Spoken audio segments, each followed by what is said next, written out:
कि आप लोग जोरदार तालियों के साथ, सीटियों के साथ मैं अपने माइक अपने अरविंद जी को हैंड ओवर करते हैं। जोरदार तालियों के साथ है।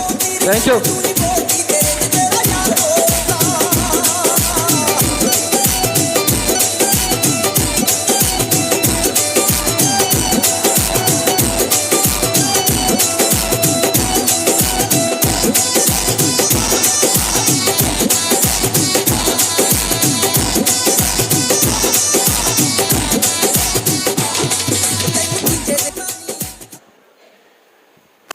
Thank you. सबसे पहले सामने के फ्रंट लाइन में बैठे अपने महागुरु, इस हॉल में उपस्थित हमारे सभी भाई बंधु, आप सभी का मेरे तरफ से प्यार भरा नमस्कार। साथ ही अपनी बात शुरू करने से पहले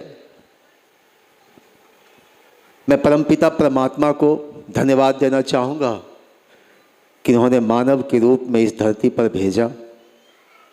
अपने माता पिता को धन्यवाद देना चाहूँगा कि जिन्होंने एक अच्छा संस्कार मुझे दिया, और अपने सभी गुरुओं को फिर से धन्यवाद देना चाहूँगा, और अपने टीम को, इस हॉल में बैठे हुए सभी लीडरों को धन्यवाद देना चाहूँगा कि उन सब का प्यार, सम्मान, आशीर्वाद मुझे मिला, जिसकी वजह से मैं यहाँ पर हूँ। इसलिए एक बार फिर से सबों का आभार व्यक्त करता हूँ।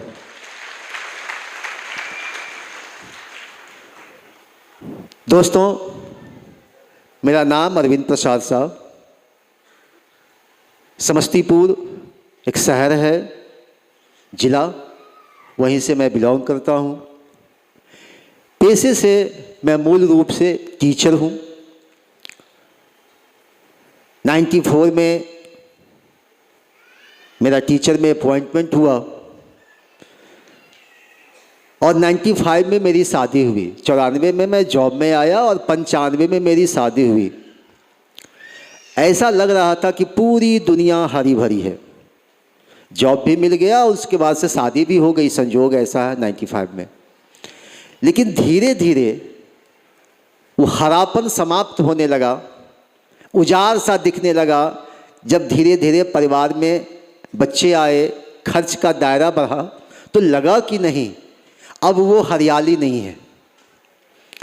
जो सैलरी 2059 रुपया पहली सैलरी मिली थी मुझे, लेकिन संजोग ऐसा है कि वो पहला सैलरी भी मुझे नसीब नहीं हो पाया, क्योंकि इस जॉब में आने से पहले मैं एक नॉन बैंकिंग में फंस गया था। पढ़ाई के दौरान, ग्रेजुएशन में था उस समय,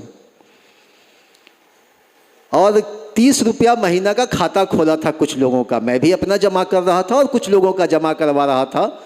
तो किसी का 1200, किसी का 1500, ऐसे ऐसे करके 8-9 हज़ार रुपया जमा करवाया था उस बैंक में। बैंक तो भाग गई, लेकिन मैं जॉब में आया, पहला 3 महीने का सैलरी मैंने उन लोगों को चुकाया।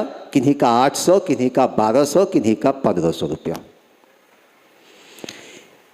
अब सोच के देखिए, उसके बाद से फिर परिवार में अपना जो कुछ हुआ, अपनी ज़िंदगी कट रही थी, लेकिन लगा कि पैसों की आवश्यकता है।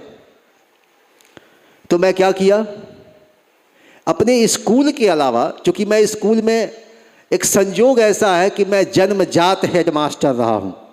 बहुत कम लोगों को नसीब होता है। मैं जन्म से विभाग में जब से पैदा लिया तब से हेडमास्टर ही रहा, 94 से। तो स्कूल की अभी भी हूँ, और हेडमास्टर में जन्म हुआ और हेडमास्टर में ही मैं पदत्याग करूँगा। ये शायद किसी किसी को ऐसा नसीब मिलता है। अब हेडमास्टर में जन्म कैसे हुआ, तो आपको ताज्जुब होगा। जिस स्कूल में मेरी पोस्टिंग हुई, उस स्कूल में मैं अकेला था। तो स्वाभाविक है कि मैं हेडमास्टर हो गया, और फिर अभी भी हूँ। अभी तो हमारे यहाँ 16 स्टाफ कार्यरत है मेरे स्कूल में। मज़े से कट रही थी, लग रहा था कि सब कुछ अच्छा है। लेकिन धीरे धीरे जब बच्चे बड़े होने लगे, खर्च का दायरा बढ़ने लगा, इनकम का कोई स्रोत नहीं था। तो मैं क्या किया, अन्य कामों में अपने आप को लिप्त कर लिया। चूँकि मैं BRP भी रहा हूँ अपने ब्लॉक का, ब्लॉक रिसोर्स पर्सन, 2012 से। और संयोग है कि अभी भी मैं हूँ, अभी भी मैं बीआरसी को जोत ही रहा हूँ, चला ही रहा हूँ। तो बीआरसी में भी रहा, अपने विद्यालय की भी जिम्मेदारी को निभाना था, एक पति की जिम्मेदारी को भी निभाना था, एक पिता की जिम्मेदारी को भी निभाना था, एक पुत्र की जिम्मेदारी को भी निभाना था। इन सारी जिम्मेदारियों को निभाते निभाते निभाते निभाते मेरे लिए कुछ बचा ही नहीं। मैं बिल्कुल खाली, मेरे लिए कुछ भी नहीं था। मैं रात के 12 बजे 1 बजे तक काम करता था। फिर क्या काम करता था? दिन में तो स्कूल का काम करता था। स्कूल से घर आने के बाद कैश बुक, अदर स्कूलों का मैं कैश बुक लिखता था। रात के 11 बजे 12 बजे तक लिखता था। किसी से 5,000, किसी से 7,000, किसी से 2,000, इस तरह से पैसे उससे लेकर के मैं उसका कैश बुक। मुझे पैसा चाहिए, बस मुझे क्या चाहिए? पैसा चाहिए। पैसा के लिए कुछ भी करना है। उसके अलावा भी धीरे धीरे धीरे धीरे नैतिक पतन भी होता चला गया। कहने में शर्म आती है, नैतिक पतन भी होता चला गया। जहाँ जो योजनाएं मिलती थी, हर योजनाओं में मेरा शेयर होता था। ये नैतिक पतन हो गया। जहाँ मौका मिला मैं वहाँ टांग अड़ा दिया। पैसा चाहिए। इग्नू का मैं काउंसलर भी रहा, डीपीई में। वहाँ ब्लैक मनी ज़्यादा, वाइट मनी कम।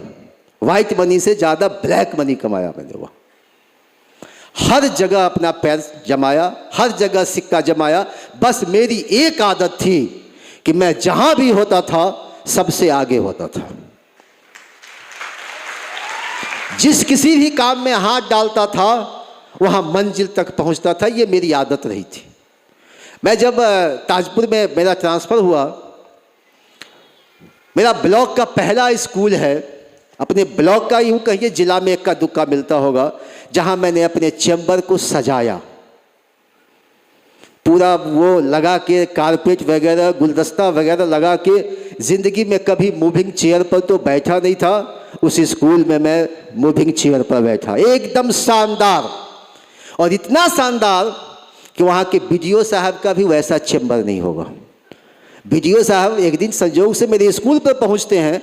मेरी ऑफिस में घुसने के बाद वो हक्का बक्का रह गए। मुंह से कुछ आवाज़ नहीं निकल रहा था, सिर्फ इतना कह रहे थे, अटेंडेंस रजिस्टर। बस उन्होंने देखा भी नहीं, ऐसे ऐसे किया, चल दिया।